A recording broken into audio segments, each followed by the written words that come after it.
kasih Tuhan, apapun keadaan kami mau belajar mencintai Tuhan. Biarlah ini bukan hanya sekedar pujian yang keluar dari mulut kami, tapi sungguh sikap hati kami di hadapan Tuhan. Sebab Tuhan itu melihat hati kami. Terima kasih Bapa, urapi setiap kami buka hati bagi firman-Mu, urapi hamba-Mu yang tidak ada apa-apanya. Di dalam nama Tuhan Yesus, haleluya. Sama-sama katakan, amin. Silahkan duduk Bapak Ibu, shalom. Apa kabarnya? Luar biasa ya, walaupun ada masalah tetap luar biasa, karena kita punya Tuhan yang luar biasa. Iya, hari ini tema firman Tuhan adalah ya mengatasi kejenuhan. Ya, yang namanya manusia dalam hidup kita ini pasti satu saat kita akan merasa jenuh. Amin apa men? Siapa yang hari-hari ini hidupnya lagi jenuh? Ya, mengaku puji Tuhan ya. Tadi yang ibadah tadi banyak yang pencitraan, pada nggak ngaku. Ya. Kita ya itu normal saudara, namanya manusia itu kita merasa jenuh. Apalagi kita melakukan aktivitas yang setiap hari begitu ya, dan lama-lama kita ini bisa merasa jenuh, merasa bosan, lalu jiwa kita mulai tertekan. Nah, saya belajar tentang apa sih itu jenuh itu saudara. Ternyata beberapa ahli ya psikologi melakukan sebuah penelitian dan mereka menemukan bahwa manusia itu bisa jenuh karena yang pertama adanya rasa tidak puas. Dan yang kedua, kurangnya hormon bahagia yang diproduksi dalam tubuh. Jadi ternyata tubuh kita ini bisa memproduksi hormon bahagia. Tuhan itu baik, amin. Karena bayangkan kalau tubuh ini nggak memproduksi hormon bahagia, ya saya yakin udah banyak yang stres. Semua pasti gila kali lari-lari di jalan. Tapi karena Tuhan baik, Dia itu memberi kepada manusia itu yang namanya hormon bahagia saudara. Nah, hormon-hormon bahagia itu adalah salah satu ya zat kimia yang bekerja dan dihasilkan di otak ya manusia. Ya, dan saudara bisa belajar lebih jauh kalau saudara pengen belajar tentang hormon bahagia itu apa. Ada yang namanya dopamin, serotonin, endorfin, dan itu zat-zat banyak terdapat di dalam ya kayak narkoba, obat yang biasa morfin ya. Kenapa orang itu kalau pakai morfin rasanya tenang? Ya, orang itu kalau disuntik narkoba itu rasanya melayang. Dia lupa masalahnya, ya dia lupa utangnya, ya. Lupa istri, kalau yang stres dengan istri, yang jenuh dengan istri, ya, orang mencoba melarikan diri karena memang ya zat-zat itu bisa menghasilkan hal-hal yang bisa membuat manusia itu rasanya happy, tetapi itu semua kan tipuan saudara. Ya, nah Tuhan itu menciptakan hormon bahagia dalam diri manusia dan itu bisa keluar sebenarnya. Ya, dan para ahli psikolog itu memberikan tips untuk bagaimana kita bisa memproduksi hormon bahagia dalam diri kita yang dari luar nih, yang sifatnya eksternal. Misalnya dengan berolahraga. Ternyata olahraga itu bisa memproduksi hormon bahagia dalam tubuh manusia. Ya. Tetapi ya makanya saudara kadang lihat ada orang nge-gym 8 jam, ya. Kalau kita hanya mendapatkan kebahagiaan dari luar, dari olahraga, nah itu pura-pura bahagia. Banyak kan sekarang orang pura-pura bahagia tuh. Ya, foto di gym terus, foto olahraga terus. Ya, ini tanda-tanda orang pura-pura bahagia nih. Ya, memang waktu dia olahraga itu ada bahagia yang muncul karena dari dalam tuh keluar saudara. Ya, saya kemarin diajak olahraga latihan boxing saudara. Ya, sebenarnya saya nggak mau kan, aduh boxing ya, tapi dikirimi sarung tinju sama atlet tinju. Ya, dia atlet dulu terkenal di Indonesia. Ya, pemenang se-Asia dulu. Lah saya nggak enak juga, tahu-tahu di rumah ada sarung tinju 5. Saya tanya ini siapa yang kirim? Ya Pak Andre Bu. Ya lalu dia WA saya, Bu saya sudah kirim sarung tinju ya, Ibu datang ke tempat saya latihan. Ya saya coba dulu sama suami, kau pakai 1, saya pakai 1. Ya terus kita bertinju di rumah tuh. Ya tapi seru juga, yang pertama bisa melampiaskan. Ya jadi kalau yang mau coba-coba silakan, tapi ini adegan berbahaya. Hanya dilakukan oleh para ahli saja ya. Jadi kita waktu sempat saudara, wah pulang pelayanan pakai sarung tinju kita gini-gini, keringetan loh. Ya cuma berapa menit itu saya lihat, wah baju saya basah ya, enak ini kalau bisa latihan ya. Akhirnya kemarin Sabtu kita ke tempatnya dia lah, biar lega juga ya sudah kirim sarung tinju, masa kita nggak datang. Ya datang saya, kita latihan, anak saya ikut. Pas pulang anak saya bilang gini, Mam enak ya tinju ya, stres terlampiaskan. Saya kaget, saya tanya mana saya, emang kau juga stres? Anak muda masa stres? Lalu dia bilang, anak muda juga stres loh Mam. Emang kau bayar cicilan? Kau bayar listrik? Kau cari uang buat makan? Ya kagak. Mami pikir berangkat kuliah itu nyetir 45 menit itu enggak stres. Oh ternyata semua orang bisa stres, bisa jenuh, ya. Tapi benar waktu kita akhirnya latihan boxing itu bisa loh saudara ternyata melampiaskan. Setelah itu plong sih, walaupun pulang tangan sakit semua. Ya, tapi jiwa plong. Jadi Tuhan itu ternyata luar biasa loh, menciptakan banyak hal untuk kita ini bisa ada ya hormon bahagia dalam tubuh. Contoh juga yang lain, bisa dengan pelihara binatang, itu juga menyalurkan, ada hormon bahagia yang timbul ya. Bapak-bapak pelihara dogi ya, karena istrimu kadang kan lebih galak dari dogi toh. Waktu pulang baru dekat, lap, lap. Nah ini ya sementara kalau pelihara dogi kan bisa senyum-senyum, doginya bisa bahagia gitu ya. Pelihara tanaman buat ibu-ibu itu salah satu yang juga ternyata bisa mengeluarkan hormon bahagia ya. Makanya sekarang kayak di Jepang, di mana orang kalau sakit yang parah-parah kritis itu nggak diobati pakai medikal lagi, disuruh pergi ke hutan, buka sendal, nggak pakai apa-apa, injak bumi tuh, pegang pohon, itu benar. Ya karena energi dari bumi itu ada ion-ion positif yang bisa katanya mengalir ya di dalam tubuh manusia, dan itu bisa bikin kita lebih berbahagia, bahkan bisa memberi kesembuhan. Nah ini faktor-faktor yang dari luar diri yang bisa sih saudara. Makanya kita lihat kadang orang tuh olahraga kok ya bahagia ya. Kalau kita tapi hanya memenuhi yang dari luar, maka jatuh-jatuhnya kita ini pencitraan. Karena untuk bisa memuaskan jiwa manusia dibutuhkan kebahagiaan yang muncul dari dalam. Amin. Nah kita mau belajar ketika Daud saudara, dia mengalami tekanan, kejenuhan dalam hidup. Ya kita buka bersama Mazmur 43 ayat yang ketiga sampai ayat yang kelima. Mazmur 43 mulai ayat yang ketiga saudara. Daud itu ketika dia tertekan, ketika dia jenuh, dia datang mencari Tuhan. Yang pertama, saat engkau jenuh, datang cari Tuhan. Daud berkata begini, baca sama-sama 1, 2, 3.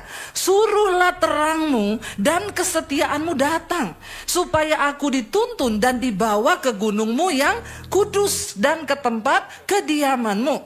Maka aku dapat pergi ke mesbah Allah, katanya, menghadap Allah yang adalah apa? Sukacitaku dan kegembiraanku, dan bersyukur kepadamu dengan kecapi, ya Allah, ya Allahku. Sampai situ dulu. Daud bilang begini saudara, waktu dia merasa tertekan, hatinya jenuh, dia datang mencari Tuhan. Kata Daud, Tuhan itu adalah sumber apa? Sukacita dan kegembiraan. Ya, hormon bahagia tadi. Kalau kita dekat dengan Tuhan, maka Tuhan itu memberikan kita sukacita dan kegembiraan. Kita ini perlu Tuhan dalam hidup ini saudara. Karena memang hidup ini melelahkan. Hidup ini melelahkan. Mau saudara akui atau tidak, sebagai seorang hamba Tuhan atau jemaat, orang yang sungguh-sungguh dengan Tuhan atau tidak, semua kita akan mengalami masalah, bahkan satu saat akan mengalami yang namanya kejenuhan. Itu memang kita pengkhotbah berkata, aku melihat segala sesuatu yang diciptakan Tuhan di dunia ini hanya membuat melelahkan diri manusia. Bayangkan kita kerja dari pagi sampai malam, yang anak-anak kuliah, ya sekolah, ya kalau mau dipikir kata pengkhotbah semua itu kesia-siaan, karena kita mati tidak bawa apapun juga. Tapi kan kita hidup ini harus makan toh, harus cari uang. Karena kita bilang orang yang nggak kerja tidak boleh makan. Kita bekerja untuk cari uang. Bekerjalah supaya kau dapat uang. Ya, karena uang tidak dibawa mati, tapi uang dipakai untuk hidup. Orang kalau hidup nggak ada duit, bikin masalah hidupnya, bener nggak? Ya, kita punya anak, sudah menikah, udah punya anak, nggak punya uang. Orang tua yang susah kan? Bahkan bisa menyusahkan orang lain. Akhirnya utang kanan kiri, nggak bayar. Satu saat kita jenuh dengan pekerjaan kita, tapi waktu kita jenuh, cari Tuhan. Dan katakan, Tuhan engkau sumber kegiranganku, engkau sumber sukacitaku. Ya, kita bisa saudara olahraga menambah hormon bahagia, tapi itu hanya bersifat dari luar. Yang dari dalam itu, waktu kita dekat dengan Tuhan, dikatakan Daud bilang, Tuhan sukacitaku dan dia kegembiraanku. Kalau kita sudah bersukacita dengan Tuhan, apa yang bisa membuat kita jenuh? Ya, waktu kita ini jenuh, kita bisa mengangkat pujian. Kita nyanyi memuji Tuhan, maka hadirat Tuhan turun, kita dikuatkan. Ya, kita akan mengalami yang namanya kejenuhan. Hidup ini melelahkan, tapi kan kita nggak bisa pilih. Kita sudah ada di dunia, Kita harus melewati hidup ini. Harus menjalani hidup ini. Nggak bisa lari. Karena hidup ini adalah sebuah perjalanan, bukan pelarian. Ya, jangan lari. Hadapi hidup ini, saudara. Ya, Daud bilang, aku akan pergi ke mesbahmu, menghadap kepada Allah, sebab dia sukacitaku dan kegembiraanku. Jangan kedugem, ya, jangan cari bahagia di dugem. Kau akan kecewa, ya, akan makin stres, makin parah. Tapi cari Tuhan yang pertama. Ya, alami Tuhan secara pribadi. Lalu Daud berkata begini, ayat yang kelima. Ya, ketika hatinya tertekan, ketika dia merasa jenuh, baca bersama, Daud berkata, mengapa engkau tertekan hai jiwaku, dan mengapa engkau gelisah di dalam diriku? Berharaplah kepada Allah, sebab aku bersyukur lagi kepadanya, penolongku dan Allahku. Ketika kita menghadapi persoalan kejenuhan dalam hidup ini, kita bosan dengan pekerjaan, dengan rumah tangga, cari Tuhan. Yang kedua, bersyukur lagi kepada Tuhan. Kenapa Daud berkata aku akan bersyukur lagi? Karena kata bersyukur lagi di sini berat, saudara. Saat keadaan tidak enak, saat keadaan menjenuhkan, tapi kita datang untuk bersyukur lagi. Seringkali kita lupa bersyukur loh. Apa hal terbesar dari hidup kita yang harus kita syukuri? Yang pertama, hidup itu sendiri. Pernah nggak engkau bersyukur untuk hidupmu? Berapa banyak di antara kita yang bangun pagi bilang, Tuhan, tiap hari, Tuhan terima kasih untuk hidup yang engkau beri buatku. Amin. Syukuri hidupmu, saudara. Seberat apapun hidupmu, engkau masih hidup. Kita masih dikasih kesempatan oleh Tuhan. Walaupun banyak masalah, persoalan, kita jenuh, tapi syukuri hidupmu. Terima kasih Tuhan buat hidupku. Ya, untuk tidak stres, jenuh, syukuri hidupmu. Bapak-bapak, jangan kau menduduh kau yang paling stres. Sering kali saya mendengar, itu istri saya nggak ngerti, Bu, aku ini bapak cari duit, aku ini stres. Kalau kau mau tahu, istrimu tuh lebih stres. Apalagi yang cuma di rumah. Setiap hari dia kerja di rumah, urus anak sampai malam. Ya, bapak-bapak masih bisa pergi keluar. Salah satu cara untuk menghilangkan stres dan bisa menambah hormon bahagia itu katanya sering-sering keluar. Kalau jangan mengurung diri terus di rumah. Orang kalau sudah jenuh, mengurung diri, nggak mau ketemu siapa-siapa, makin stres kau. Bisa berakhir bunuh diri. Manusia diciptakan sebagai makhluk sosial. Semakin kita beradaptasi ketemu orang, itu ada hormon bahagia yang keluar. Jangan mengurung diri.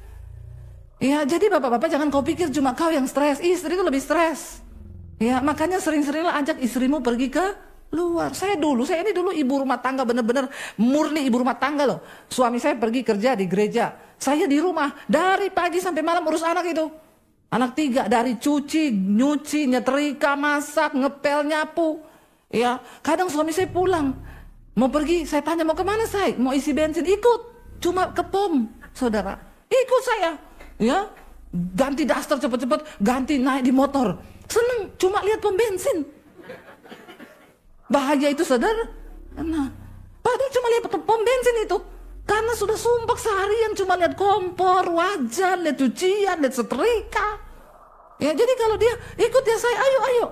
Apalagi kalau suami saya lagi bermurah hati, mampir makan bakso yuk. Aduh, haleluya, puji Tuhan, 12 kali. Bahagianya aku. Ya, bapak-bapak istrimu tuh banyak yang stres loh. Apalagi kalau bapak-bapaknya berkata, saya nggak mau tahu ya, cukup nggak cukup, 2 juta sebulan. Mampus itu. Makanya tingkat kesetresan yang paling tinggi itu pada ibu-ibu rumah tangga.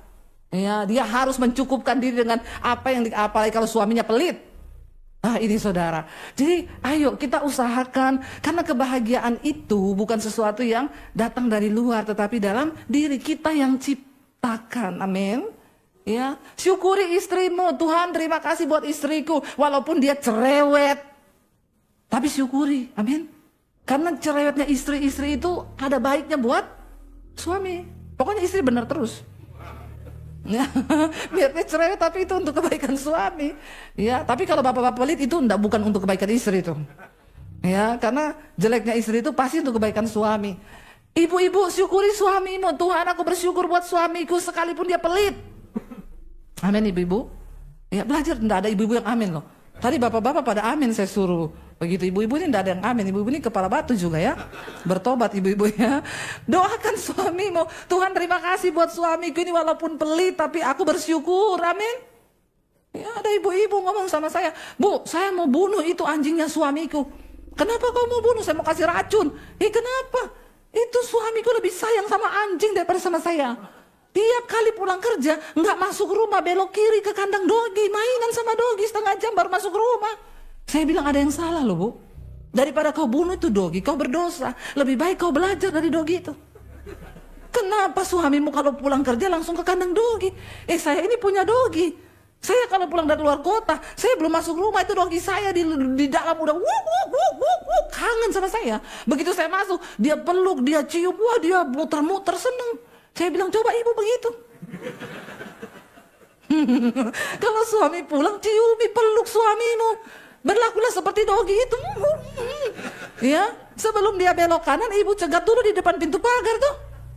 Ya, maka suamimu pasti senang. Lagian ibu kalau suami pulang, bukannya disambut, bawa uang nggak? Lebih galak dari anjing galak ibu-ibu ini. Ya, saya bilang jangan kau bunuh itu dogi, kau berdosa ibu. Belajarlah dari dogi. Supaya bisa menciptakan bahagia saudara. Ya, Daud berkata, hai jiwaku, mengapa engkau tertekan gelisah dalam diriku? Berharaplah kepada Tuhan, sebab aku bersyukur lagi kepadanya. Kata bersyukur lagi ini berat, tapi Daud mau bersyukur. Syukuri anak-anakmu, ya. Sekalipun kadang mereka itu bikin kita ya sakit kepala, Tuhan terima kasih buat anak-anakku, dan aku percaya masa depan mereka pasti Tuhan yang pegang kendali. Amin. Coba saudara, kalau kau jenuh, berhenti sejenak. Kalau engkau jenuh, engkau bosan, Tuhan mau engkau berhenti sejenak untuk engkau mencari Tuhan. Ya, saya tuh kadang juga capek saudara. Kadang-kadang ya saya pulang, saya pelayanan di Solo 6 kali. Dari Solo pergi ke sekolah misi, ngajar full 4 hari di sekolah misi. Dari pagi sampai sore ngajar setiap hari. Pulang ke Jakarta baru sampai suami saya bilang, saya syuting. Aduh itu kadang-kadang saudara, mau pecah kepala, kadang-kadang juga mau bersungut-sungut. Tapi kadang saya siap-siap gitu, mau syuting, Tuhan saya tuh capek. Tiba-tiba di kamar mandi, saya nyanyi saudara. Salah satu cara untuk kita bisa mengalahkan kejenuhan kita, nyanyi mengucap syukur. Kadang-kadang udah capek banget mau bersungut, saya nyanyi, aku ada hari ini karena Tuhan baik dan teramat baik bagiku. Semua yang ku alami bersamamu ku lewati, indahnya kasih Tuhan seperti pelangi sehabis hujan. Kadang-kadang nangis, air mata menetes. Aku ada hari ini, lalu kita jadi kuat lagi. Karena bersyukur ternyata kita ada hari ini tuh karena anugerah Tuhan. Apa yang perlu kita jenuhkan dengan hidup ini? Ayo bangkitkan kembali semangatmu dengan hadirat Tuhan. Enggak ada satu orang pun di luar sana yang bisa membangkitkan semangatmu kecuali dirimu sendiri, saudara. Enggak ada orang di luar sana yang peduli dengan kau. Kita harus menolong diri kita sendiri. Datang cari Tuhan. Hanya Tuhan yang sanggup. Makanya di dalam Yesaya pasal yang ke-40 ayat 29 sampai 31 berkata begini. Yesaya 40 ayat 29 baca bersama. Dia memberi kekuatan kepada yang lelah dan menambah semangat kepada yang tiada berdaya. Tuhan itu memberi kekuatan kepada kita yang lelah, yang jenuh hari-hari ini. Jangan cari pelampiasan di tempat lain. Jangan main game kalau engkau stres. Cari Tuhan, amin. Ya, jangan dugem. Ya, jangan lakukan sesuatu yang lain yang sifatnya hanya datang dari luar, tapi cari Tuhan karena Tuhan memberi kekuatan dari dalam. Dan yang dari dalam itulah yang kekal, saudara. Dia berkata, dia memberi kekuatan kepada yang lemah, menambah semangat kepada yang tiada berdaya. Orang kalau sudah tidak semangat, susah. Makanya orang kalau sakit kanker, saudara, dokter lihat, di saat semangatnya drop, ini pasti cepat mati. Tapi separah apapun sakitnya, kalau dia masih semangat, masih ada harapan. Ya, siapa yang dapat memulihkan semangat kita? Tuhan yang bisa. Ya, semangat untuk apapun, untuk bekerja, untuk apapun, ya, untuk diet yang mau kurus, ya, perlu semangat juga loh. Kita ini kan semua tahu caranya kurus itu apa. Oh, nggak usah makan pagi, nanti siang. Saya tuh suka ketawa kalau suami buka-buka ini loh, saya. Kalau mau kurus itu nggak usah sarapan. Pagi makan telur, nanti olahraga, terus siang tok makan, nanti sore sudah stop. Saya bilang semua sudah tahu itu teori. Kita berdua tuh suka kata, semua tahu saya itu kalau kamu lakukan udah kurus itu sehari sekilo bisa. Kalau semangat lakukan. Masalahnya ini semangat ini nih. Siapa yang bisa maju semangat selain diri kita sendiri? Ya, makanya saya kadang lihat suami saya itu kalau bangun pagi duduk sebentar terus gini, semangat. Ya dia memacu dirinya sendiri. Ya, sekarang treadmill saudara, makanya perutnya mulai hilang. Ya, sebenarnya mau kurus itu kan cuma dua, ya semangat olahraga sama jaga mulut. Ya, jamu itu jaga mulut. Mulutnya dijaga tuh, jangan semua dimakan saudara. Ya jadi kita berusaha. Firman Tuhan bilang cuma Tuhan yang bisa memberi semangat kepada yang tiada berdaya. Mungkin engkau udah gak semangat dengan rumah tanggamu hari ini. Kau jenuh dengan istrimu. Kau jenuh dengan keadaan. Perceraian bukanlah jalan terbaik. Minta sama Tuhan diberi kekuatan baru, dikasih semangat yang baru. Ayat berikutnya berkata begini. Orang-orang muda menjadi lelah dan lesu dan teruna-teruna jatuh tersandung. Hari-hari ini banyak anak-anak muda yang lelah, lesu saudara. Masih muda udah sakit-sakitan. Ya, anak-anak muda sekarang nggak olahraganya mereka tuh cuma jari gini, scroll terus. Ya, jadi banyak dari mereka itu yang hari-hari ini masih muda tapi udah jompo. Tulangnya sakit, ya ini sedikit udah. Lu bener saudara, ya handphone itu, internet itu membuat orang jompo. Karena kurang bergerak, udah nggak bisa ngapa-ngapain. Di kamar seharian, membunuh pelan-pelan loh. Makanya Alkitab tuh nggak pernah salah, orang-orang muda menjadi lelah, lesu, ya teruna-teruna bahkan jatuh tersandung. Tetapi ayat yang berikutnya 31, baca sama-sama 1, 2, 3. Tetapi orang-orang yang menanti-nantikan Tuhan mendapat kekuatan baru. Mereka seumpama Raja Wali yang naik terbang dengan kekuatan sayapnya. Mereka berlari dan tidak menjadi lesu. Mereka berjalan dan tidak menjadi lelah. Ya, hari-hari ini banyak orang berjatuhan. Tapi orang yang menanti-nantikan Tuhan, makanya cari Tuhan. Nantikan Tuhan bekerja di hidup kita. Orang yang menanti-nantikan Tuhan mendapat kekuatan baru. Nggak peduli umurmu berapa, kalau kau cari Tuhan, Dia beri engkau kekuatan baru. Kenapa di kita ini diumpamakan seperti Raja Wali? Burung Raja Wali itu burung yang sangat-sangat senang kalau ada badai. Karena dia sangat menikmati badai, angin yang kencang. Kenapa? Dia memakai kekuatan badai itu untuk dia melayang di tengah badai dan membawa dia naik lebih tinggi. Ini gambaran kehidupan orang Kristen. Setiap badai, pencobaan yang datang dalam hidupmu, pakai itu menjadi sebuah kesempatan untuk engkau naik level iman yang lebih tinggi, saudara. Ya, jalani setiap badai hidup, nikmati bersama dengan Tuhan. Dikatakan orang-orang yang menanti-nantikan Tuhan, mereka berlari tapi tidak menjadi lesu. Mereka berjalan tapi tidak menjadi lelah. Ya, kenapa ada orang yang berkata seringkali, kok kamu itu begitu kuat? Ya iya, karena saya mengandalkan Tuhan. Hantaman persoalan yang seberat apapun, waktu kita menanti-nantikan Tuhan, firman ini berkata, kita ini diberi kekuatan, kita berlari tapi nggak lesu, kita berjalan tapi tidak lelah. Dopingnya dari mana? Dari Tuhan. Kita menghadapi banyak persoalan, kita menghadapi banyak pergumulan, tapi kita semakin kuat karena Tuhan yang menjadi kekuatan di hidup kita, saudara. Mari hari-hari ini, saudara, kita jangan kalah dengan keadaan, kita jangan menyerah, jangan jenuh dengan setiap apa yang sudah Tuhan beri. Mulai belajar, syukuri keluargamu, syukuri anak-anakmu, syukuri istrimu, syukuri suamimu, syukuri pekerjaanmu hari ini. Kenapa engkau syukuri pekerjaanmu? Karena di luar sana banyak orang yang sedang cari pekerjaan tapi mereka tidak dapat pekerjaan. Begitu banyak orang yang hari-hari ini sedang kehilangan pekerjaan. Dan apa yang ada di depanmu, syukuri dan kerjakan itu dengan sekuat tenaga. Ya, kita harus cari uang supaya kita bisa hidup layak. Ya, dan firman Tuhan bilang ya, orang yang gak cari uang gak bisa makan. Jangan sedikit-sedikit kutuki pekerjaanmu. Karena di luar sana banyak orang gak punya pekerjaan. Mari mulai syukuri karena lewat pekerjaan itulah Tuhan mencurahkan berkatnya bagi kita. Amin, saudara. Saya merasa bagaimana hidup gak punya uang. Saya dulu hidup gak punya uang, saudara. Ya, mau makan aja rasanya mau pinjam sama orang. Tapi untung saya gak pernah pinjam sama orang uang. Karena saya tahu saya hamba Tuhan. Waktu saya pinjam uang, saya bikin malu nama Tuhan. Tapi gak punya uang tuh gak enak, sungguh. Ya, saya sampai jualan jus sampai tengah malam di Solo dulu, jualan sambal, jualan apa aja saya lakukan. Kenapa? Saya pengen saya ada uang supaya hidup saya ini layak. Hari ini Tuhan berikan kami uang. Lewat YouTube saya bisa melayani, tapi juga kami dapat gaji dari YouTube setiap bulan. Kadang ketika saya sudah malas untuk syuting, saudara, saya ingat Tuhan memberkati kami lewat YouTube. Dan dari berkat itu banyak hamba-hamba Tuhan di desa yang juga merasakan. Setiap bulan puluhan hamba Tuhan saya berkati. Dari persembahan dari YouTube itulah, gaji dari YouTube itu kita bisa bangun puluhan gereja di desa-desa setiap bulan, bangun pastori. Ya, dari YouTube itulah saya bisa menyekolahkan anak-anak misi secara gratis di sana, ada 40 anak. Lalu kadang itu yang membuat kenapa saya harus malas.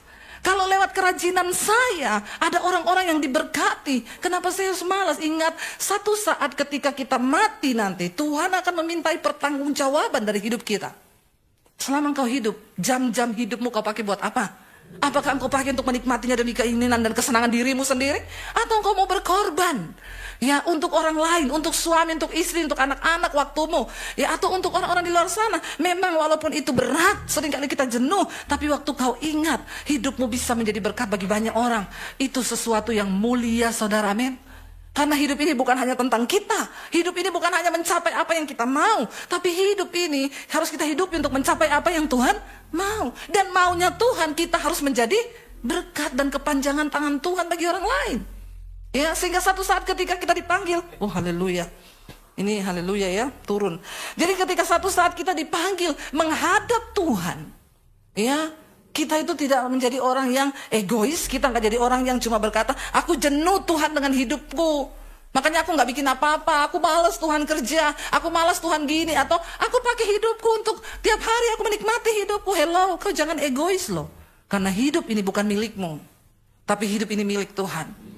Ketika satu saat kita menghadap Tuhan, kita mati kelak, kita bisa beri Tuhan, aku engkau beri waktu hidup misalnya 70 tahun. Berapa puluh tahun yang engkau pakai untuk hidup mengabdi kepada Tuhan, bekerja dengan sekuat tenaga, dan hidupmu bisa menjadi berkat bagi banyak orang. Dan berapa banyak waktu Tuhan akan kalkulasi loh. Kau dikasih hidup 70 tahun, berapa puluh tahun kau cuma hidup untuk kepentingan dirimu sendiri. Ya, kau main game, kau olahraga terus, kau make up terus, kau di salon terus, kau ya pilates terus, itu akan ditanya Tuhan. Ya, kita harus mempertanggungjawabkan hidup kita waktu-waktu yang Tuhan beri, karena hidup ini adalah milik Tuhan. Ya, berapa banyak waktu yang kita pakai, saudara, untuk hidup kita bisa menjadi berkat, untuk hidup kita melayani Tuhan, itu ditanya loh. Ya, untuk apa? Berapa banyak berkat yang sudah Tuhan percayakan kepadamu? Berapa banyak yang kau pakai untuk menabur? Berapa banyak yang kau pakai beli tas terus tiap bulan? Tobat, amin. Ya, saya tiap bulan, coba kalkulasi, setiap bulan beli tas berapa ratus juta? Ya, setiap bulan untuk kepentingan salonmu, kecantikanmu, berapa ratus juta yang kau pakai? Taburannya berapa? 10 juta. Minder gak sama setan? Minder, saudara. Bertobat loh kita ini. Karena satu saat Tuhan akan mintai pertanggungan jawab. Ya, selama kita dikasih kepercayaan, selama diberi waktu, saya itu bersyukur. Kemarin sudah selesai bangun satu gereja. Tiba-tiba hari ini, Bu, bisa tolong bangun pastori kami, udah mau roboh, kalau ada angin udah bunyi-bunyi. Saya bilang, puji Tuhan, terima kasih Tuhan, dikasih lagi satu kepercayaan. Itu kepercayaan loh, saudara. Ya, kita bisa menjadi berkat bagi banyak orang. Jangan pakai uangmu, apalagi kau pakai berkatmu untuk dosa. Bertobat, saudara. Ya, banyak bapak-bapak yang pelihara simpenan. Ya, peliharaan no, ani-ani yes. Ya, ani-ani no, simpenan yes. Nah, itu sama aja podoai, sama-sama setan. Bertobat. Ya, jangan sampai, saudara. Saya tadi malam baca kitab Amsal, sekarang misbah doa sampai di kitab Amsal. Hai, dikatakan pria-pria, jangan kau terkena dengan mulut perempuan jalang. Ya, sebab untuk apa kau pakai hartamu kalau itu kau beri untuk perempuan jalang, sebab jalannya menuju ke dunia orang mati, ke jalan arwah-arwah. Ngeri, sekarang banyak orang ya punya simpenan. Ya, ada juga ya kemarin saya layani lesbi, ya, simpenannya lesbi, homo, simpenannya homo. Lalu uang dihamburkan untuk dosa. Kebinasaan sedang mengintai, saudara. Bertobat. Hari ini kita bertobat. Ada juga ibu-ibu yang simpen berondong. Sekarang banyak, ya. Ya, biasanya kan sugar daddy, ini mami sugar mami. Ya. Sugar mami atau apalah itu sebutannya. Bahaya, saudara. Mari kita bertobat loh. Dunia sedang lenyap dengan segala keinginannya. Tapi orang yang benar, orang yang menanti-nantikan Tuhan mendapat kekuatan baru. Kita sedang di hari-hari terakhir masa-masa penantian Tuhan. Jangan sampai kita binasa, jangan sampai kita terlambat, jangan sampai kita tertinggal. Ya, jadi mari kita sungguh-sungguh bertobat. Kita doa sama-sama hari ini, Tuhan jangan sampai ada anak-anakku yang tertinggal, jangan sampai ada keluargaku yang tertinggal, jangan sampai suamiku, istriku tertinggal. Mari kita sama-sama berjuang. Karena kalau Tuhan datang saudara, biar dia dapati kita ini di dalam perkenanannya. Mari banyak bersyukur, mari banyak mencari Tuhan hari-hari ini, amin. Karena waktu engkau cari Tuhan, ada ucapan syukur, ada sukacita, ada kekuatan yang baru. Saya undang imam musik maju ke depan. Ketika kita sungguh-sungguh mencari Tuhan, kita percaya bahwa dia Tuhan yang tidak pernah meninggalkan kita. Apapun tekanan, apapun persoalan, kejenuhanmu hari ini, bilang sama Tuhan saudara. Kita harus bersyukur karena kita ada hari ini. Semua itu hanya karena kemurahan Tuhan. Kita ada hari ini, semua itu hanya karena berkat Tuhan. Tapi mari kita belajar saudara, namanya orang hidup itu tidak ada benarnya yang sempurna. Semua kita harus belajar. Semakin kesini kami berdua semakin mengerti. Ya, orang saya semakin mengerti bahasa tubuhnya aja, bukan cuma bahasa mulut. Dia kalau udah diem, oh dia marah ini. Marahnya itu dia diem. Ya, jadi saya juga rem ini. Ya, karena dia sudah diem, ya saya ngerem. Oh dia tuh marah. Ya, jadi saya belajar untuk mengenali. Dan Alkitab berkata bahwa tadi ayat 12, teguran orang yang bijak adalah seperti cincin emas dan hiasan kencana untuk telinga yang mendengar. Saudara, indah, artinya tuh indah. Kalau kita dalam keluarga itu kan pasti memang harus ada saling menegur. Tidak ada keluarga yang sempurna. Semua harus dibaharui. Ya, suami itu tidak sempurna, istri juga tidak sempurna. Coba ngomong kanan kirinya, ngomong sama istrinya, sama suaminya, aku ini tidak sempurna. Coba ngomong. Ini perintah loh. Ini perintah, bukan himbauan. Ini perintah, ngomong suami istri. Jangan ngomong sama istri orang. Ngomong sama istrimu sendiri. Aku ini belum sempurna. Suaminya juga ngomong, aku ini belum sempurna. Ya, jadi kita perlu ditegur. Amin bapak-bapak. Nah, karena bapak-bapak itu kadang harga dirinya agak tinggi, tidak bisa ditegur. Pokoknya semua benar sendiri, maunya menang sendiri, selalu menganggap istri itu tidak ada apa-apanya. Ya, ada suami yang ngomong ke istrinya, pokoknya kamu tidak usah ikut-ikut urusan bisnisku. Kamu tuh ngertinya di dapur. Jangan salah suami, istri itu juga punya kepekaan dari Tuhan. Ajaklah istrimu berunding. Saya melihat suami-suami yang melibatkan istri, yang ngajak istri terlibat dan mau menerima masukan dari istri, itu suami-suami yang sukses. Bapak-bapak ini gak ada yang amin loh. Malah menatap saya dengan wajah yang aneh begitu. Bertobat kau ya. Ya, bilang amin dong. Ya, karena ketika kita ini disatukan Tuhan, percayalah saudara. Dalam pernikahan itu, saya tuh kemarin bimbingan pranikah. Ada orang yang minta bimbingan pranikah saudara. Lalu saya tanya sama kedua ini. Pertanyaan pertama yang harus ditanyakan kepada orang mau menikah. Apa tujuanmu menikah? Dan rata-rata orang yang mau menikah tidak tahu kenapa dia mau menikah. Lah kemarin saya tanya, kenapa kamu mau nikah? Kaget dia. Hah? Ya saya juga enggak tahu. Mengerikan enggak saudara? Bayangkan ya orang tidak mengerti tujuan kenapa dia menikah. Jangan-jangan di sini bapak-bapak juga saya tanya kenapa menikah enggak tahu. Ngeri ya. Dari sini saya tahu dan saya belajar betapa pentingnya bimbingan pranikah itu dalam gereja. Pertanyaan pertama, ya, kenapa kamu mau menikah? Nggak tahu. Saya bilang kamu bayangkan ya, kamu mau pergi ke satu tempat, tapi kamu nggak tahu tujuannya. Kamu ngapain? Ya muter-muter toh. Masa mau pergi nggak ada tujuan? Mau buka map itu mau kemana kita? Nggak tahu. Lah ketika masuk dalam pernikahan, mau dibawa kemana? Ada lagunya, mau dibawa kemana hubungan kita, ya enggak? Ya, mau dibawa kemana? Sedangkan tujuan aja tidak tahu. Ya, kenapa Tuhan itu mau kita itu menikah? Ya karena Alkitab bilang nggak baik kalau kita ini seorang diri. Ya, pria-pria enggak baik. Makanya diberi seorang penolong. Kau harus tahu bahwa istri itu diberi kepadamu itu sebagai seorang penolong. Jadi libatkan istri agar bisa menolong. Istri-istri juga harus punya hubungan yang dekat dengan Tuhan. Supaya kau bisa menjadi penolong bukan perongrong. Amin. Ya, kalau hubunganmu dengan Tuhan jauh, ya tidak ada kepekaan. Tapi seorang istri yang dekat dengan Tuhan, ya dia punya kepekaan untuk bisa menunjukkan juga jalan kepada suaminya. Sebab kadang suami itu pengennya terburu-buru, pengennya cepat, tapi kan tidak semua keputusannya itu benar. Ya, libatkan istri, berkomunikasilah dengan baik. Saya melihat orang-orang laki-laki yang melibatkan istri itu berkatnya itu luar biasa dari Tuhan. Amin Bapak-bapak. Ya. Coba lihat istrinya bilang, "Sayang, ya, aku mau kamu terlibat ya dalam setiap keputusan di hidupku." Nah, gitu dong ya. Ada yang bisik gini, "Enggak usah ikut-ikut kau." Piye toh, saya suruh bisik ya, bilang supaya terlibat, jangan ikut-ikut kau, bertobat. Nah saudara, kita buka bersama yuk, kita lihat. Kita buka bersama di dalam Yakobus dulu. Saya pengen kita baca Yakobus ya. Salah satu juga teknik agar komunikasi dalam keluarga kita itu baik, buka Yakobus pasal yang pertama ayat 19 ya dan ayat 20. Yakobus 1 ayat 19 dan ayat 20 kita lihat. Salah satu kunci dalam kita membangun komunikasi yang baik itu ya, baca bersama-sama di sini ya dengan suara yang keras supaya kita semua memahami dan melakukan ini, karena ini kelihatannya ayat yang simple tetapi sangat susah.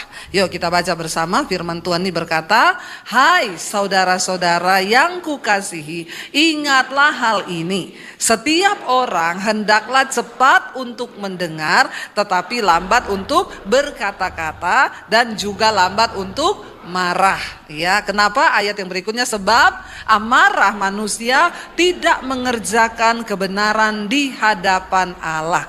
Kembali ke ayat yang tadi ya 19. "Hai saudara-saudara yang kukasihi, ingatlah hal ini. Setiap orang hendaklah cepat untuk mendengar, tetapi lambat untuk berkata-kata." Pada prakteknya yang kita lakukan cepat apa? Lambat berarti kita semua harus bilang kanan kiri, bertobat. Ya, bertobat. Karena Alkitab suruh kita ini lambat untuk berkata-kata, cepat untuk mendengar. Tapi dalam hidup selalu kita cepat untuk, lambat untuk, bahkan kadang dengerin dulu penjelasan, enggak usah ngomong, aku enggak mau denger. Itu kan yang terjadi. Dosa enggak kita? Dosa. Kadang istri mau ngomong, aku kasih kesempatan, enggak usah ngomong. Ya, suami juga kadang ngomong sama istri, aku mau ngomong ini loh, enggak usah, enggak perlu ngomong. Ya sudah. Maka di situ terputuslah komunikasi. Apalagi berantemnya 3 hari 3 malam. Tidak bicara, maka setan masuk dalam rumah tanggamu. Kau marah, hatimu panas. Alkitab bilang waktu kita marah, ayat tadi bilang apa? Sebab amarah manusia itu mengerjakan sesuatu yang tidak berkenan di hadapan Tuhan. Waktu kita marah, perkenanan Tuhan itu tidak ada di dalam hidup kita. Ayo saudara, dengan jelas firman Tuhan ini berkata, hendaklah kamu itu cepat untuk mendengar dan lambat untuk berkata-kata. Coba ya kalau semua orang dalam rumah tangga itu, aku mau ngomong, iya ngomong dulu sayang, tak denger. Ya istrinya ngomong, sampai istrinya berhenti, dia tanya, sudah? Iya sudah, terus? Dah, kamu denger? Nggak, aku budek. Jangan saudara ya, ternyata istri yang ngomong ya dia diam terus. Kenapa? Budek. Nah ini. Ayo kita beri kesempatan. Kalau kita semua coba bayangkan kalau udah mau ribut nih ya, terus tiba-tiba kamu dulu ngomong. Enggak, kamu dulu. Enggak, kamu. Jadi marah enggak? Enggak jadi. Ya. Tapi kita ini dalam prakteknya selalu cepat untuk berkata-kata. Memang makanya mulut ini perlu direm. Tuhan kita, Tuhan yang sanggup bekerja, tidak dibatasi oleh ruang dan waktu. Saudara, engkau harus tahu hari-hari ini kita semua terpanggil menjadi pekerja di ladangnya Tuhan. Menjadi pengerja, menjadi penuai di akhir zaman tidak bisa. Itu bukan hanya pekerjaannya Pak Petrus, bapak-bapak pendeta di tempat ini. Itu pekerjaan kita semua yang dipanggil. Kalau saudara mau dapat mahkota, selama kita ini mengasihani diri dengan semua persoalan kita, maka kita tidak akan pernah melihat mujizat terjadi. Tapi ketika engkau mulai menanggalkan persoalanmu dan lihat jiwa-jiwa di sekelilingmu, karena kita dipanggil untuk bekerja bagi kepentingan kerajaan Allah. Amin. Kita ini enak saudara. Saya bilang Tuhan, yang kemarin kita kena COVID, Tuhan, kalau Tuhan panggil saya mati itu untung, berarti tugas saya sudah selesai. Mati itu enak loh saudara. Mati itu untung, kata firman Tuhan. Saya tidur nyenyak banget. Lalu ada suara yang bilang begini, kalau kamu terusin tidurmu, kamu mati. Saya nggak pengen bangun, karena enak banget tidur itu. Suara itu bilang, kalau kamu terus tidur, kamu mati loh. Rasanya saya nggak pengen bangun, karena enak banget. Tiba-tiba saya bangun, kenapa? Saya ingat suami saya nanti kawin lagi.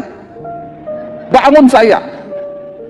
Ya bukan apa-apa ya, anak saya masih kecil-kecil. Kalau dia nikah sama perempuan yang benar nggak apa-apa. Kalau salah nikah, kasihan anak saya bangun, Tuhan saya belum mau mati. Saya nggak mau suami saya kawin lagi. Tapi yang pasti itu mati itu enak saudara. Nggak percaya? Ada yang mau nyoba? Tapi yang pasti Alkitab bilang mati itu keuntungan. Kalau kita sudah hidup dalam kebenaran, dalam perkenanan Tuhan tuh enak, nggak ada yang perlu kita takutkan. Mau COVID ini bervarian sampai 10.000, 100.000, hei, kuasa Tuhan tetap sama, dahulu, sekarang, bahkan sampai selama-lamanya. Gak ada yang perlu kita takutkan. Kita bisa berkata, bagiku hidup Kristus, mati adalah untung. Saya cuma bilang sama Tuhan, hidup saya ini sekarang hanya bagi jiwa-jiwa. Setiap hari saya tuh menerima orang konseling saudara. Tapi yang alay-alay saya nggak mau terima. Makanya saya selalu bilang, saya tidak menerima dukungan doa. Saudara datang sendiri sama Tuhan. Tidak ada pendeta hebat yang bisa tolong saudara, yang ada Tuhan yang hebat. Dan ketika engkau mengalami perjumpaan pribadi dengan Tuhan, baru engkau akan bisa berkata, wow, Tuhan tuh dahsyat, Tuhan tuh ajaib. Begitu banyak kesaksian yang masuk hari-hari ini, Bu. Saya ini ada masalah, saya sakit, Bu. Tadinya pengen telepon Bu Debbie, tapi saya ingat Ibu bilang, jangan minta-minta dukungan doa. Doa sendiri. Lalu saya mulai berdoa, Bu. Saya mengalami Tuhan, Bu. Saya sekarang disembuhkan Tuhan. Siapa yang tolong? Tuhan kan? Bukan saya. Tapi imanmu bersama dengan Tuhan. Saudara, Alkitab berkata kesudahan segala sesuatu sudah dekat. Ini sudah dekat. Kalau bicara kiamat masih lama, oke. Tapi bicara tentang kematian, hari-hari ini gak ada yang tahu. Mari kita persiapkan hidup kita. Karena itu bagaimana saudara untuk kita bisa mempersiapkan hidup di waktu-waktu yang sudah dekat ini? Karena itu dikatakan kuasailah dirimu. Seorang pemenang yang luar biasa itu adalah bukan orang yang berhasil mengalahkan orang lain. Tapi seorang yang dikatakan pemenang yang luar biasa itu orang yang bisa menaklukkan dirinya sendiri. Siapa yang harus kita kuasai? Alkitab berkata kuasai dirimu. Nggak ada satu orang pun yang bisa mengubah engkau selain dirimu sendiri bersama dengan Tuhan.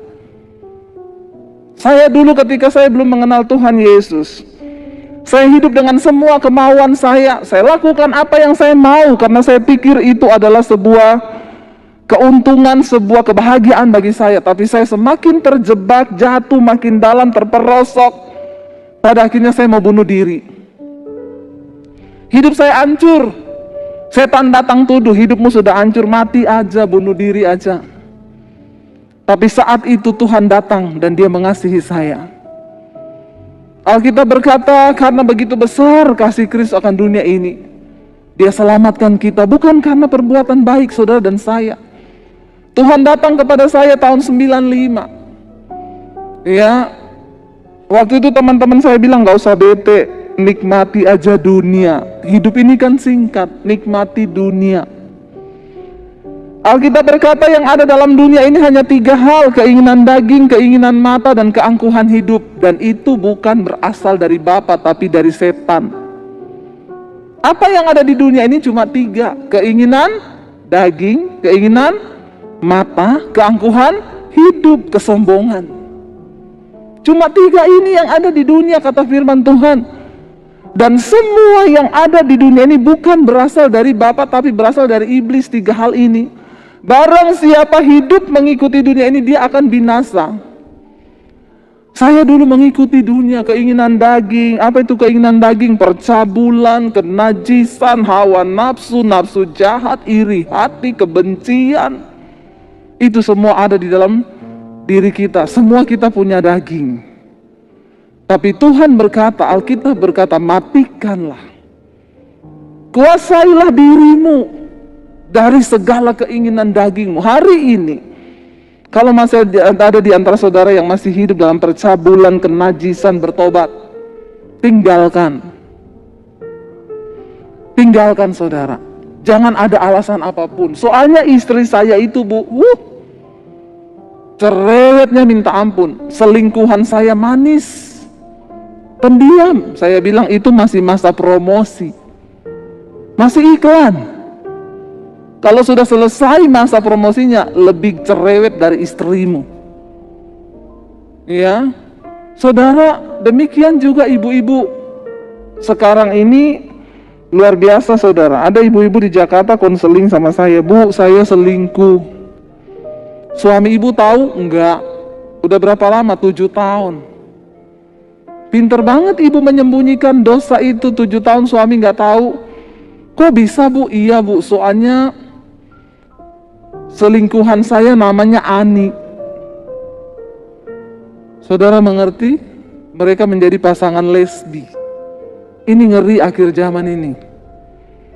Dunia itu benar-benar sudah, aduh, ya iblis dengan permainan yang begitu rupa. Kenapa ibu bisa lakukan itu? Sekarang itu lihat yang lesbi itu bukan yang rambut-rambut pendek kayak saya loh. Ya, kalau dulu kan orang lesbi rambutnya pendek, gagah perkasa, mirip-mirip saya begini. Saya ini wanita tulen loh. Ya, saya sampai pernah ada bapak-bapak tuh WA ke saya, Bu, dulu saya suka nonton khotbah ibu. Sekarang tidak lagi. Kenapa? Dimarahin istri saya. Kenapa? Kata istri saya, kamu jangan nonton Debbie Bashir itu, dia tuh transgender. Oh haleluya. Saya dituduh transgender. Saya bilang, siapa yang ngomong itu, Pak? Saya melahirkan anak loh, Pak. Kalau transgender tuh tidak bisa melahirkan loh.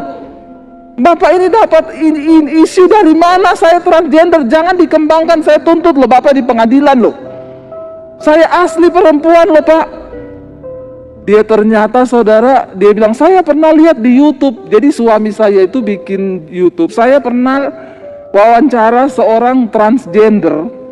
Suami saya bikin judul begini, kesaksian Debbie Bashir, transgender bertobat.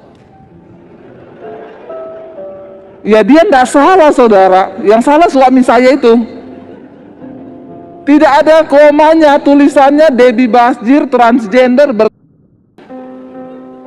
Jadi dia cuma lihat judul, dia tidak melihat isinya.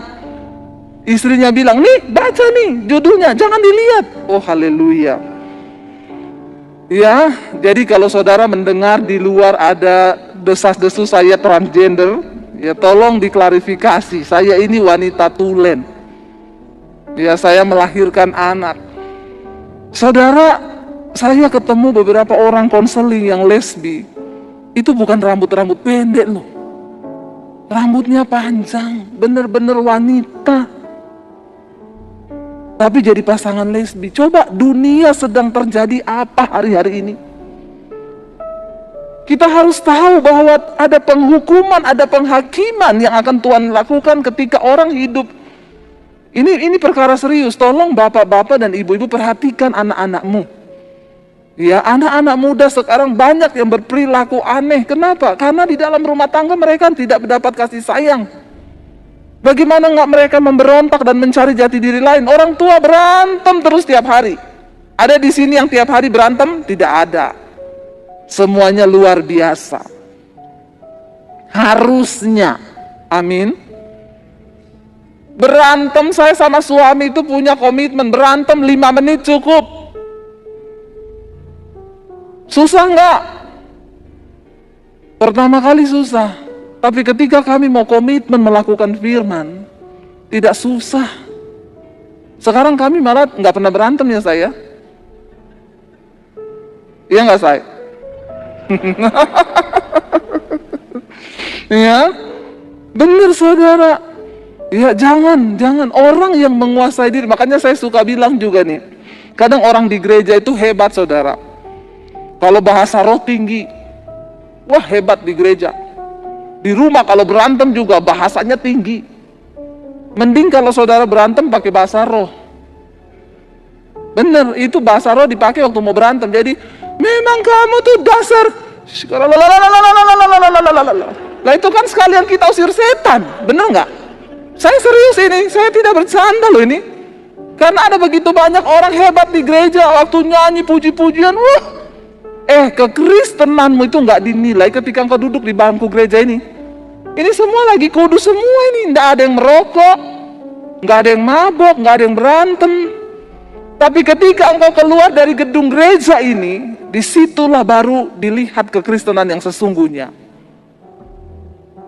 Ada orang yang tanya sama saya, Bu, kalau pelayanan di daerah-daerah itu sering ada yang kerasukan nggak? Oh banyak di daerah. Kerasukan lagi puji-pujian kerasukan. Kalau di kota-kota besar, ibu pelayanan di gereja masih ada nggak yang kerasukan? Saya pikir-pikir nggak ada loh. Iya di kota besar hampir nggak ada orang kerasukan. Dulu pernah di Jakarta saya pelayanan di satu gereja, jemaatnya juga ribuan, lagi puji-pujian ada bapak-bapak jatuh menggelepar. Saya udah mau lari mendoakan pelepasan saudara. Saya lari gitu, saya mau doakan dalam nama Yesus. Istrinya bilang, Bu nggak usah Bu, kenapa? Epilepsi. Saya kira kerasukan saudara. Ternyata epilepsi. Ya. Lalu dia tanya, kenapa Bu? Kalau di kota besar tidak ada orang yang kerasukan, di desa-desa banyak yang kerasukan. Saya berpikir itu iya ya, Roh Kudus kira-kira jawabannya apa Roh Kudus?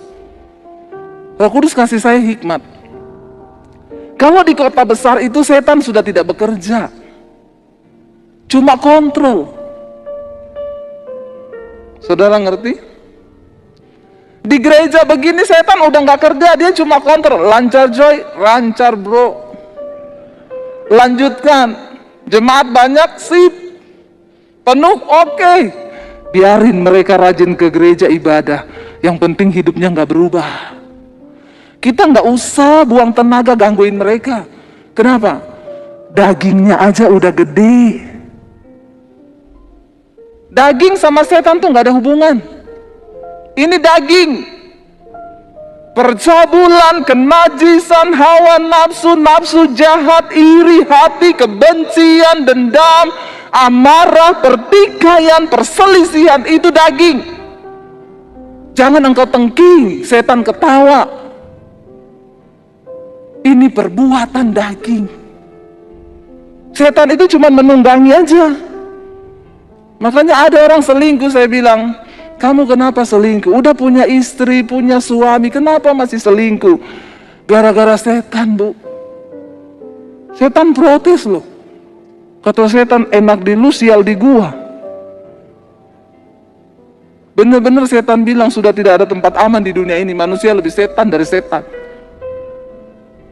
Jangan salahin setan, kuasai dagingmu. Kita diberikan kuasa ketika engkau menerima Yesus sebagai Tuhan. Roh yang ada padamu, kata firman Tuhan, hei, tidak tahukah engkau roh yang membangkitkan Kristus dari kematian itu ada dalam hidupmu? Wow.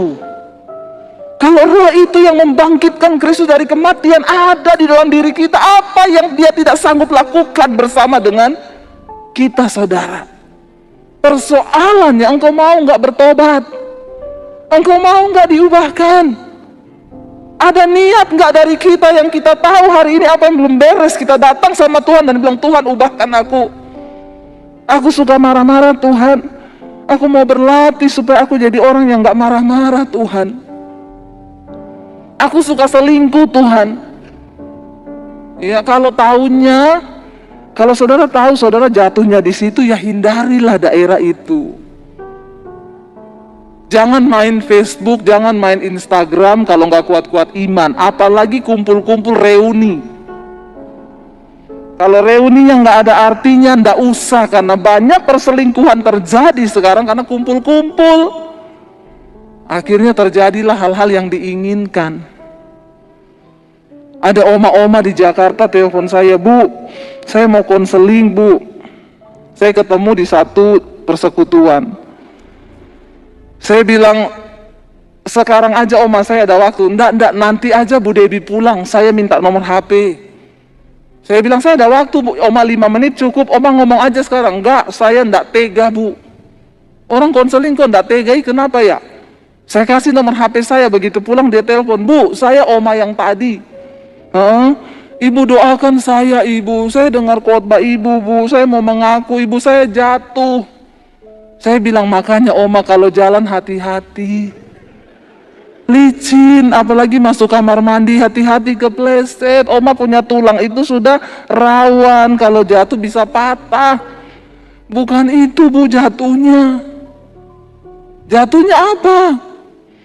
Saya selingkuh. Astagfirullah subhanallah.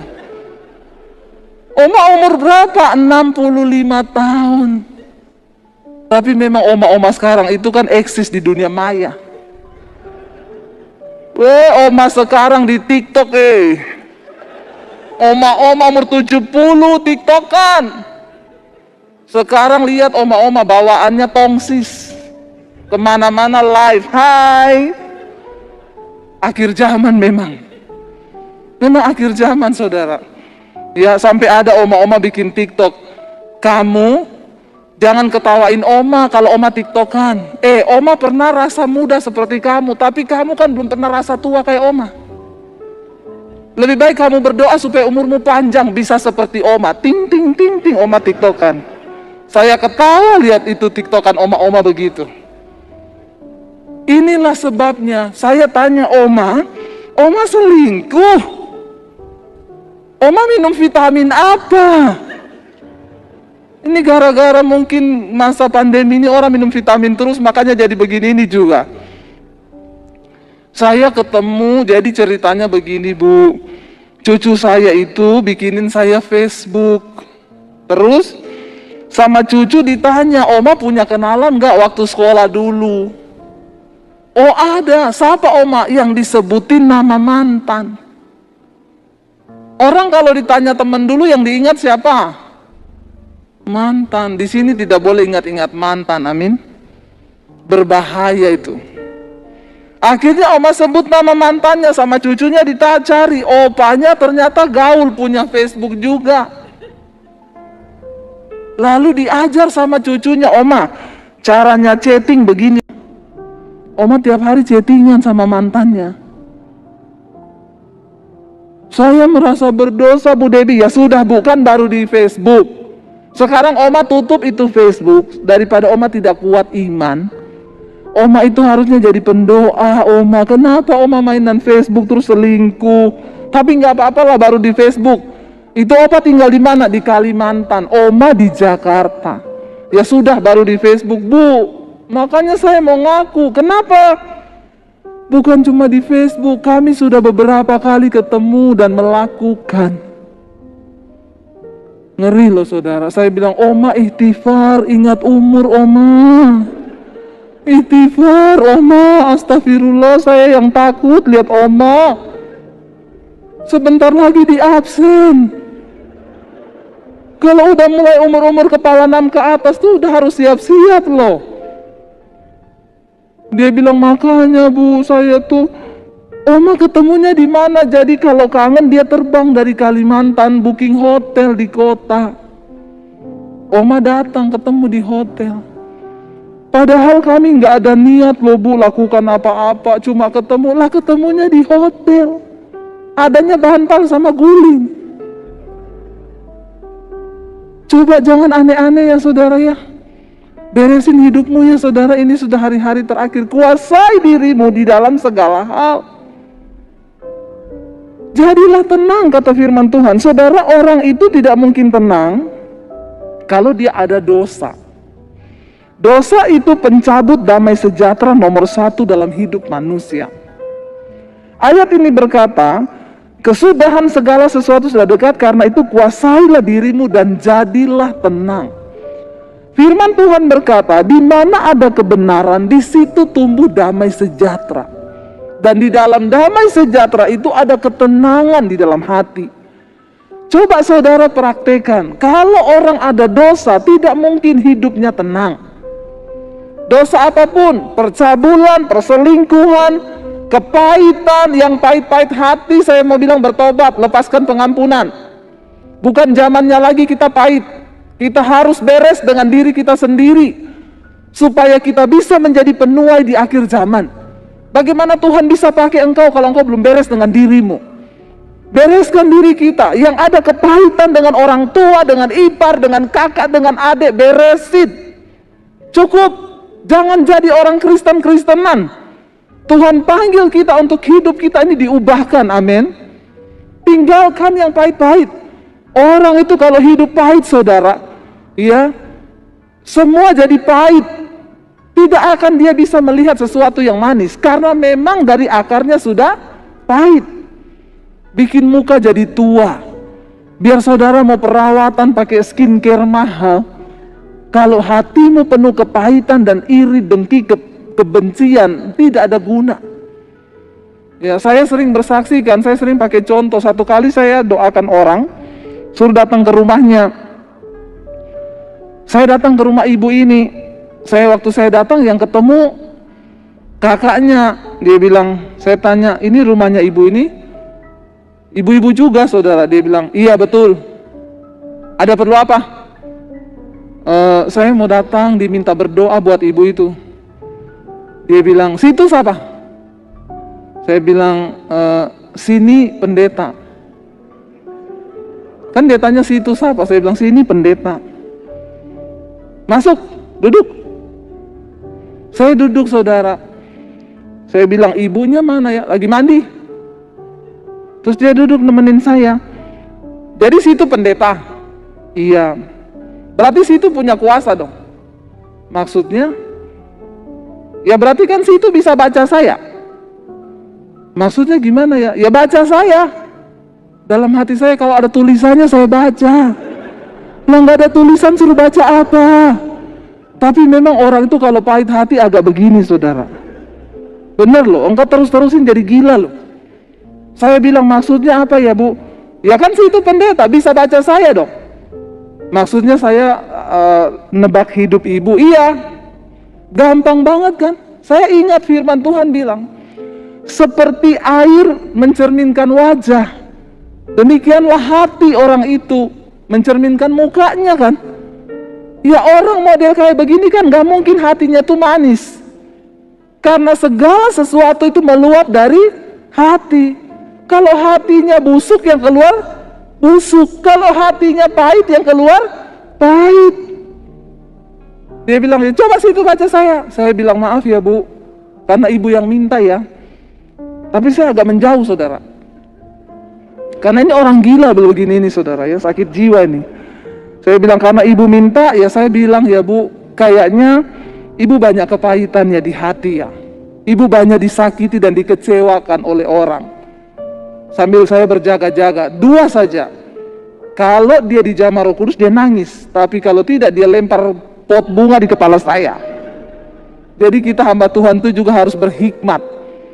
Saya sambil menjauh sedikit, saya bilang, ibu kayaknya banyak kepahitan ya, banyak gini ya. Tiba-tiba dia nunduk, saudara. Tiba-tiba dia mulai menangis. Dalam hati saya, yes, Roh Kudus bekerja. Dia bilang, iya bu, yang sakiti saya bukan orang jauh bu, keluarga sendiri. Dalam hati saya, memang orang yang menyakiti itu pasti orang yang punya hubungan dekat. Saya belum pernah layani orang kepahitan. Saya bilang, ibu kepahitan sama siapa? Sama sopir angkot bu, enggak ada. Atau sama tukang beca, belum pernah. Kepahitan sama suami, sama kakak, sama adik, karena hubungannya dekat. Akhirnya dia nangis, saya rangkul, saudara. Saya bilang, bu, Tuhan mengasihi ibu. Wah, makin jadi. Makin nangis. Malah dia jadi pasien pertama saya. berkata tuayan itu menguning. Dimanapun saudara bisa temukan tuayan, apalagi hari-hari ini. Yesus bilang perhatikan sekelilingmu. Kalau kita sendiri belum beres dengan diri kita, bagaimana kita bisa jadi berkat buat orang lain? Akhirnya saya peluk dia nangis saudara. Saya berdoa, Tuhan jamah Bapa, biar kasih-Mu memenuhi kehidupannya. Dia nangis saudara, dia nangis. Setelah nangis dia diem. Saya bilang, Bu, gimana hatinya? Dia pelong saudara, dia tanya, Bu, ibu namanya siapa? Udah beda. Tadi kan situ siapa? Dia tanya, ibu namanya siapa? Saya balas, situ. Lah kok roh pahitnya pindah ke saya ya? Saya bilang, mama saya Debbie, Bu. Oh, terima kasih ya, Bu, ya. Ternyata dia itu sudah tidak pernah nangis. Orang tuh kalau pahit tidak bisa nangis. Saudara-saudara tidak menangis 1 bulan, hati-hati loh, jiwamu tuh tertekan. Tuhan menciptakan kita dengan air mata itu supaya kita bisa menangis. Tapi banyak orang saking pahitnya, dia udah gak bisa nangis. Coba saudara ingat kapan terakhir kali engkau menangis? Kalau engkau sudah tidak menangis, menangislah. Pulang nanti nangis. Di mana? Di hadirat Tuhan. Nangis di mana? Ikut mesbah doa di Debbie Basjir TV. Tolong like dan subscribe.